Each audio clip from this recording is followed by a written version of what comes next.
Bismillahirrahmanirrahim. Assalamualaikum warahmatullahi wabarakatuh. Alhamdulillahilladzi bi ni'matihi tatimmus shalihat wassalatu wassalamu ala sayyidis sadat wa ala alihi wa ashabihi ahlil fadaili wal karamat. Sayyidi Al-Habib Hasan hafizahullah, Ketua Umum Yayasan Badan Wakaf Sultan Agung. Hari ini Habib Hasan didampingi oleh UAS dan USA, Ustaz Al-Somad dan Ustaz Salim Afillah. Lalu kemudian bersama kita Ketua Pembina Bapak Dr. Andus Haji Ahmad Azhar. Saya 4 tahun di Mesir cuma dapat LC, tidak dapat Azhar. Beliau Masya Allah, tabarakallah. Hadir juga bersama kita di tengah kesibukan beliau Profesor Gunarto. Hadir juga bersama kita Bapak Profesor Muhammad Nur dari Universitas Diponegoro.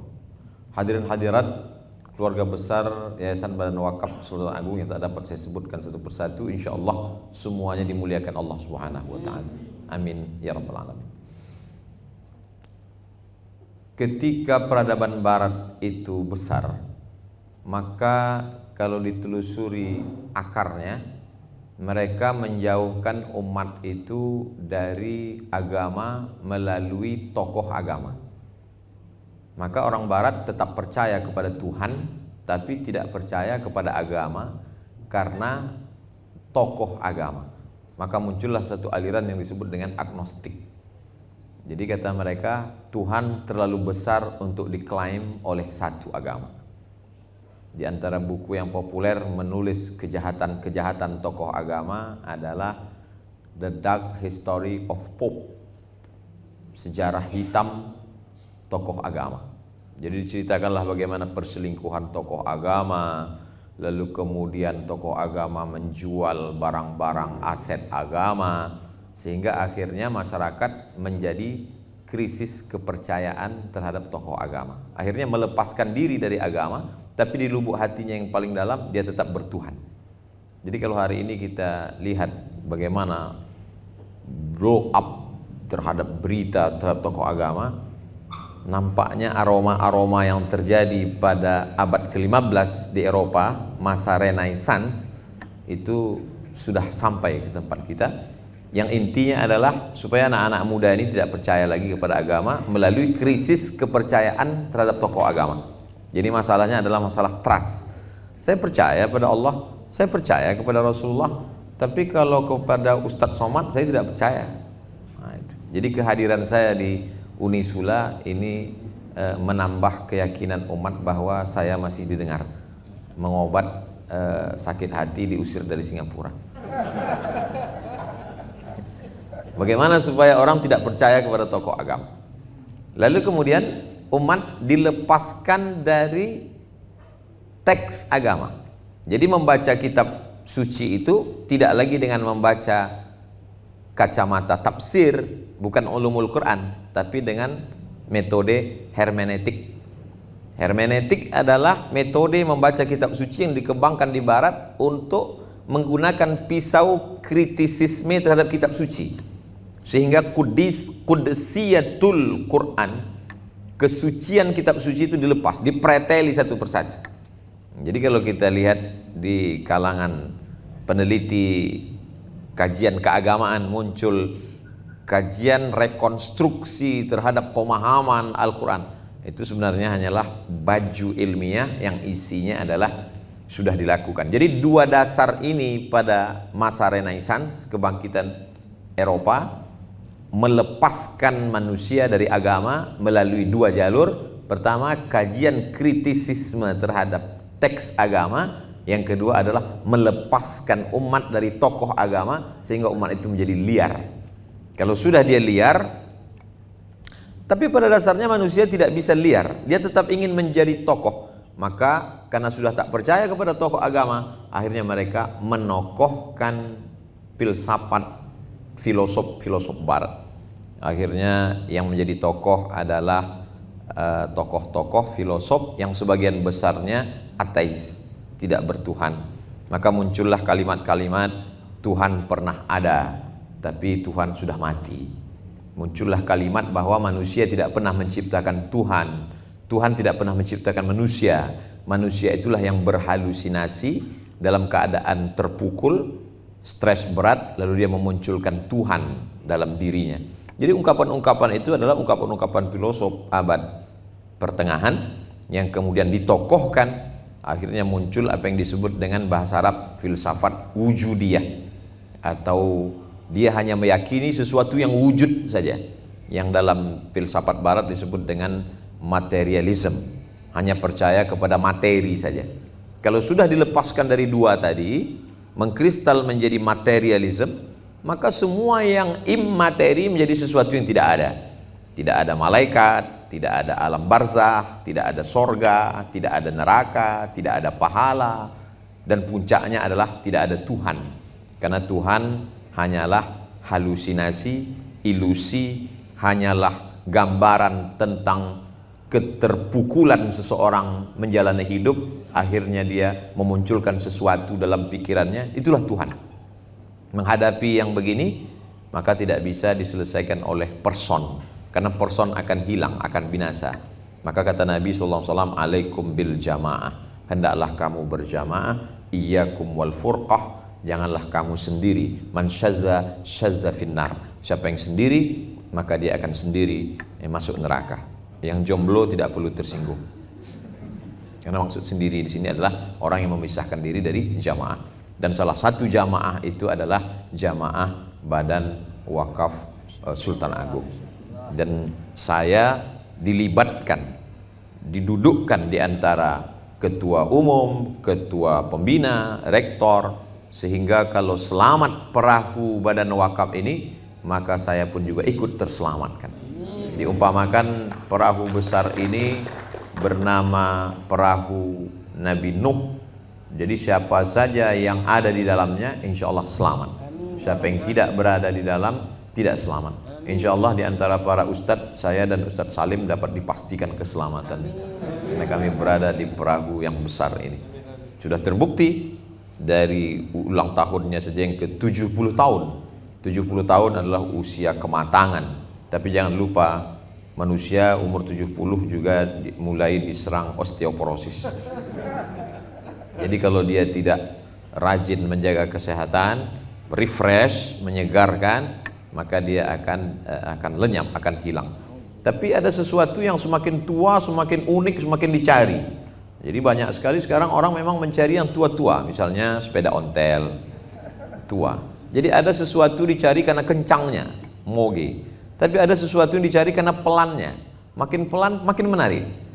Nah, jadi bagaimana kolaborasi antara apa yang dicari dalam Badan Wakaf ini adalah bahwa dia mendidik generasi, bukan hanya sekadar cerdas, tapi dia cerdas menurut Nabi. Al-Kayyis, orang yang cerdas, mandana nafsahu, yang mampu menekan hawa nafsunya, wa amila lima ba'dal maut, dan dia berpikir apa yang terjadi ke depan. Maka muncullah apa yang disebut dengan integrated kurikulum, mengintegrasikan kurikulum antara ilmu lahud dengan ilmu nasud. Lahud ketuhanan, nasud kemanusiaan. Di antara awal-awal bersentuhannya peradaban barat dengan peradaban Islam, di antara tokohnya adalah Said Nursi. Kata Said Nursi, agama itu menajamkan hati, sedangkan ilmu modern itu menajamkan akal. Kalau hanya hati yang diasah, akal tertinggal. Kalau hanya akal yang ditajamkan, maka hati menjadi gelap. Maka beliaulah pelopor pertama yang mengkolaborasikan antara kebangkitan spiritual dengan kebangkitan intelektual. Akhirnya mengkristal lagi pada masa seorang sarjana dari Palestina mampu menaklukkan seorang gadis Palestina, akhirnya mu'allab masuk Islam, dan mereka berdua dibunuh oleh agen Mossad bernama Ismail Raji Al-Faruqi. Beliau menawarkan mendirikan dua universitas yang mampu mengkolaborasikan antara pendidikan agama dan pendidikan sains teknologi. Maka muncullah apa yang disebut dengan IIU, International Islamic University. Satu didirikan di Islamabad, yang satu ditawarkan ke Indonesia. Tapi saat itu rezim Orde Baru menganggap kehadiran ini bisa mengganggu stabilitas keamanan nasional. Akhirnya tawaran itu diambil oleh Angkatan Belia Islam Malaysia, maka berdirilah di Gombak, Malaysia. Kita tidak terjebak pada nama, tidak terjebak pada orangnya, tapi yang diambil adalah idenya. Yang mahal itu bukan bangunannya, yang mahal itu adalah idenya, bukan kata saya. Itu bisik-bisik Prof. Muhammad Nur tadi ketika sedang menyantap tiwul yang disiapkan oleh Prof. Gunarto. Ide itu sesuatu yang mahal. Jadi bagaimana dulu tokoh-tokoh antara orang yang punya pengetahuan agama dengan para bisnismen yang khawatir tentang masa depan anak bangsanya. Setelah kita selamat dari Belanda dan Jepang, akan ada tantangan yang lebih besar di masa akan datang. Akhirnya setelah 2 tahun Indonesia merdeka, mereka punya ide yang brilian dan keyakinan yang luar biasa dengan tanah 400 meter. Akhirnya hari ini kita melihat sesuatu yang luar biasa. Itu semua berawal dari jamaah. Jadi apa yang kita bicarakan hari ini mudah-mudahan menjadi inspirasi buat anak-anak muda di luar sana. Walaupun mereka tidak hadir di sini, tapi video ini akan keluar tentunya setelah diedit dan akan ditonton oleh siapapun nanti di channel Ustaz Abdul Somad Official. Subscribe, like, share, and comment. Jadi kalau siapapun yang punya ide luar biasa, anak-anak muda dari Sabang sampai Papua, datang ke Semarang, mampir ke Unisula, konsultasi dengan Habib dan para ulama serta cendekiawan, bagaimana bisa mengcopy pas pemikiran ini lalu menyebarkannya. Nabi kalau ketemu dengan orang diajarkan mengucapkan katsarallahu amsalak, semoga Allah memperbanyak orang seperti kamu. Jadi kalau ada sekelompok orang berkumpul, maka doanya berubah menjadi katsarallahu muassasata amsalik, semoga Allah memperbanyak lembaga-lembaga yang mirip seperti Unisula ini, supaya semakin menebarkan yayasan wakaf di mana-mana. Karena aset wakaf bangsa Indonesia ini luar biasa, yang semestinya milik umat, dimiliki oleh umat, kembali kepada umat. Tapi dia sempat singgah dulu di kantong person-person, akhirnya dia tidak menetes turun ke umat. Dan itu sesuatu yang luar biasa untuk diperbaiki. Banyak orang khawatir untuk membicarakannya, jangankan untuk memperbaikinya, membicarakannya pun ada ketakutan luar biasa. Karena aset wakaf ini dikuasai oleh segelintir orang. Tapi kalau dia belajar bagaimana wakaf di Yayasan Badan Wakaf Sultan Agung, bisa memunculkan rumah sakit, bisa universitas, bisa mengakuisisi rumah sakit di Sumatera Selatan, Palembang. Nah, ini saya yakin dan percaya orang yang ragu-ragu, keyakinannya goncang, maka ketika dia datang kemari mengambil pelajaran, maka akan muncul kekuatan-kekuatan. Disitulah Allah Subhanahu wa Ta'ala akan bangga dengan umat ini, karena Nabi mengatakan la tattabi'unna sunanal ladzina min qablikum, kamu akan ikut tradisi orang-orang sebelum kamu, shibran bi shibrin, sejengkal demi sejengkal, zira'an bi zira'in, sehasta demi sehasta. Awalnya kamu ikut sejengkal, lama-lama kamu ikut sejengkal, hatta law dakhalu juhra dabbin la dakhaltumuhu, sampai-sampai andai mereka itu masuk ke dalam lubang biawak, kamu pun juga akan masuk ke lubang yang sama. Ketika mereka dulu kehilangan kepercayaan terhadap ulamanya, kamu ikut juga. Ketika mereka kehilangan kepercayaan terhadap teks agamanya, kamu pun ikut juga. Ketika mereka berpecah belah tidak menolong agamanya, sampai andai mereka masuk ke lubang biawak, kamu pun akan masuk juga. Jadi apa yang kita lakukan hari ini adalah membantah prediksi-prediksi bahwa umat ini akan hancur. Tidak. Yang terjadi adalah as-sira' bainal haqqi wal batil, konflik antara hak dan batil. Ada Musa, ada Fir'aun, ada Namruz, ada Ibrahim, ada Isa, ada Herodes, ada Sayyidina Muhammad SAW, ada Abu Jahal, ada Abu Lahab. Jadi kalau ada orang mengatakan, dunia ini Pak Ustadz kenapa sekarang ini yang ada ini jahat semua? Oh tidak, mungkin kita yang tidak berpikir baik. Karena kita tidak mencari orang baik, maka tidak ketemu dengan orang baik. Kalau kita cari orang baik, kita akan menemukan sekelompok orang baik yang sedang duduk-duduk di Yayasan Badan Wakaf Sultan Agung. Jadi kita ambil inspirasi kebaikan itu, kita sebarkan.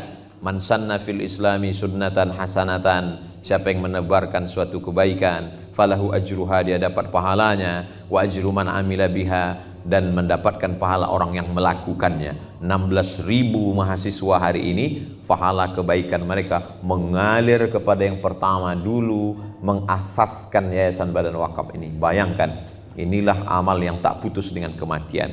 Dulu orang mengatakan yang tidak putus dengan kematian itu 3: sedekahun jariyah, ilmu yang bermanfaat, anak yang soleh. Kabarnya bertambah satu lagi, PNS, karena setelah meninggal tetap ngalir. Ternyata ada satu lagi, yaitu orang-orang yang mengasaskan, mendirikan, menjaga yayasan dengan baik. Tapi dia tidak hanya mendirikan yayasan, berapa banyak mendirikan yayasan, setelah itu bubar dengan sendirinya, tapi juga menciptakan kader-kader. Kader ini melalui universitas, melalui lembaga yang paling tinggi untuk melahirkan para cendekiawan, para pemikir sesuai dengan bidangnya masing-masing. Dia bisa menjadi dokter spesialis, dia bisa menjadi pakar hukum, dia bisa menjadi polisi, dia bisa menjadi tentara, dia bisa menjadi apapun, tapi dia tetap pada koridornya. Kuntum khairu ummah, umat yang terbaik. Sifatnya 3: ta'muruna bil ma'ruf wa tanhauna 'anil munkar wa tu'minuna billah. Itu bukan hanya sekedar slogan, tapi setiap melihat kartu nama ini tetap kita ingat, bismillah, membangun generasi khairu ummah. Kartu nama siapa yang Ustadz baca? Profesor Dr. Haji Gunarto. Jadi berdakwah itu bukan hanya ceramah dan khutbah, melalui kartu nama pun bisa kita berceramah. Ketika dilihat orang khairu ummah, umat yang terbaik bukan umat yang bolak-balik ke Makkah dan gak jadi berangkat karena gagal furoda. Mohon maaf yang gagal yang tersinggung. Umat yang terbaik bukan umat yang dari pakaiannya. Umat yang terbaik kata Nabi Allah 3: ta'muruna bil ma'ruf wa tanhauna 'anil munkar wa tu'minuna billah. Tadi saya diberitahu sampai jam 9:15, suara pun nampaknya sudah siap-siap. Sekarang sudah jam 9:05, agaknya itulah yang dapat Al-Fakir sampaikan. Banyak kata-kata tidak berkenan di hati, menyinggung perasaan, saya mohon maaf. Wassalamualaikum warahmatullahi wabarakatuh.